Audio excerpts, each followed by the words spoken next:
बिस्मिल्लाहिर्रहमानिर्रहीम। अस्सलाम वालेकुम। 6th क्लास आपकी फ़र्स्ट टर्म का ओपनिंग फर्स्ट लेसन पोएम से शुरू होता है, the violet, written by Jane Taylor. Before explaining all the stanzas together or one by one, I would like to give you little information that what is violet.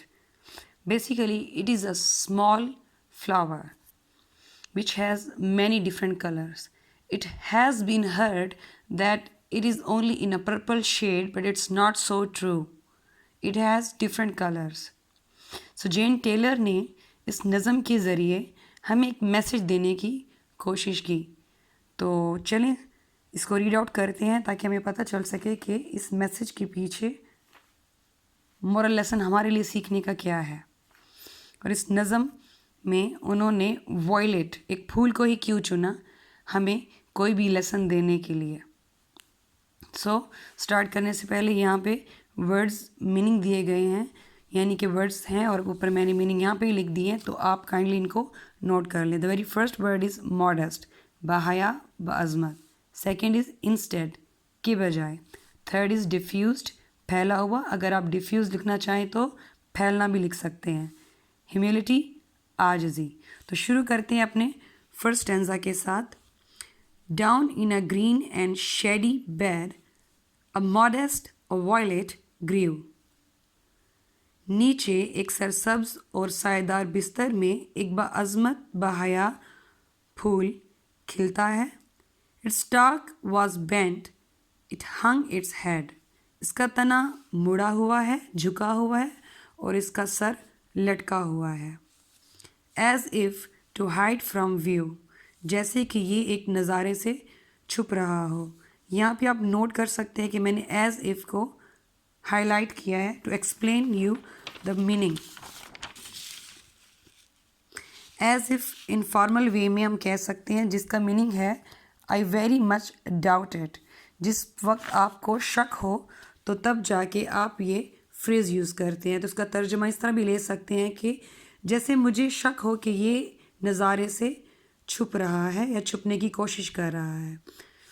Second paragraph में क्या कहते हैं, second stanza में, and yet it was a lovely flower, और इसके अलावा ये एक हसीन फूल था। Its colour bright and fair, इसका रंग चमकदार और हसीन है। इट माइट हैव ग्रेस्ड अ रोज़ी बावर। अब इस लाइन को गौर से सुनिएगा, क्योंकि अक्सर जब हम इसको ट्रांसलेट करते हैं वर्ड टू वर्ड तो ट्रांसलेशन पोइट्री में सही नहीं हो पाती। तो हम इसे थोड़ा सा नज़म को शायरी के तौर पे पढ़ते हैं कि वो कहते हैं इट माइट हैव ग्रेस्ड अ रोज़ी बावर, ये यकीनन खूबसूरत फूलों से घिरा हुआ होगा। इंस्टेड, इसके बजाय, ऑफ हाइडिंग देयर, लेकिन हो सकता है कि ये एक खूबसूरत फूलों में घिरा हुआ हो, लेकिन इसके बजाय वो वहाँ पे छुप रहा है। थर्ड स्टेंजा में जेन टेलर कहती हैं, yet thus it was content to bloom in modest tints arrayed. माँ सिवा इस तरह खुशदिली से इस फूल को खिलना था, बाअज़मत रूप में संवरना था। And there diffused a sweet perfume, और अपनी एक मीठी खुशबू फैलानी थी। Within the silent shade, चुपके से साय के अंदर ही अंदर। Then let me to the valley go this pretty flower to see, that I may also learn to grow in sweet humility. तो फिर जाने दो मुझे इस वादी में जहाँ पे ये प्यारा फूल दिखने को मिलता है, ताकि मैं भी इस फूल की तरह बढ़ना सीखूं एक मीठी आजिज़ी के साथ। तो यहाँ पर बच्चों हमारी इस पूरी पोइट्री की वर्ड बाय वर्ड और स्टेंजा बाय स्टेंजा मैंने एक्सप्लेनेशन कर दी है और समझा दी है, और जो वर्ड्स मैंने अंडरलाइन किए हैं उनके मीनिंग्स भी साथ में लिखे हुए हैं जो ज़्यादा नेसेसरी हैं। सी अबाउट द लाइन आपने ये नोट कर लेने हैं, और उसके अलावा अगर आपको नेसेसरी लगता है तो आप ये वर्ड्स मीनिंग भी नोट कर लें 4 स्टेंजास के। और आपने ये पेज नंबर 5 इसकी रीडिंग भी कर लेनी है।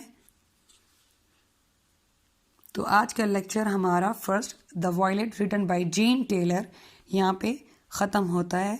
नेक्स्ट टॉपिक हमारा होगा what is the theme of this poem the violet. हमारे नेक्स्ट लेक्चर में हम थीम को डिस्कस कर लेंगे। Thank you. इस पूरी पोएम का आइडिया क्या है, थीम या इसकी समरी क्या है, खुलासा, तो वो सम अप करने के लिए इसको आसान अल्फाजों में एक्सप्लेन करते हैं कि उन्होंने क्यों तशबीह दी फूल को हम एक मैसेज देने के लिए। तो फर्स्ट स्टेंजा से लेकर लास्ट स्टेंजा तक वो हमें ये समझाना चाहती थी कि ये फूल इतना खूबसूरत होने के बावजूद भी देखा जाए तो उसका तना मुड़ा हुआ है, झुका हुआ है और उसका सर भी झुका हुआ है, जैसे कि वो नज़ारे से छुप रहा हो। तो कहने का मतलब ये है कि एक फूल इतना खूबसूरत होने के बावजूद भी बाहया और बाअज़मत है। एक फूल जिसका हर एक रंग दिलकश है और हसीन है। हो सकता था कि वो गुलाबी खूबसूरत फूलों में घिरा हुआ रह सकता था, लेकिन फिर भी वो साए में छुपा रहा। दिलकश होने के बावजूद भी उसे खिलना था, उसे एक नए रूप में, बाअज़मत रूप में संवरना था, या भले ही अपनी मीठी खुशबू फैलानी थी, लेकिन ये सब उसने कैसे किया? एक चुपके से साए में रहते हुए। तो यहाँ पे ये बात सामने आती है कि इंसान कितना ही खूबसूरत क्यों ना हो, लेकिन उसे बाहया रहना चाहिए। उसके पास भले ही कितना ज़्यादा हुनर क्यों ना हो, लेकिन फिर भी उसे आजिज़ रहना चाहिए। इंसान को गरूर और तकब्बर से दूर रहना चाहिए, जैसे कि उन्होंने इस फूल के बारे में बताया। तो आखिर में राइटर ये कहती हैं कि मुझे भी ऐसी वादी में ले चलो जहाँ इस तरह के प्यारे फूल दिखने को मिलते हैं, ताकि मैं भी इसी तरह एक मीठी आजिज़ी के साथ बढ़ना सीख सकूं। यानी कि मुझे भी ऐसी सोबत चाहिए, या मुझे भी ऐसे लोगों से मिलना है जो खूबसूरत तो हैं लेकिन बाहया हैं, जो हुनरमंद तो हैं लेकिन आजिज़ हैं। तो इंसान को गरूर और तकब्बर के शर से हमेशा दूर रहना चाहिए, क्योंकि बच्चों अल्लाह ताला को भी गरूर और तकब्बर पसंद नहीं। तो हमें जो अल्लाह ताला ने हुनर से नवाजा है या खूबसूरती से नवाजा है, तो हमें उसकी शो ऑफ बिल्कुल नहीं करनी चाहिए, बल्कि हमेशा हमें आजिज़ रहना चाहिए।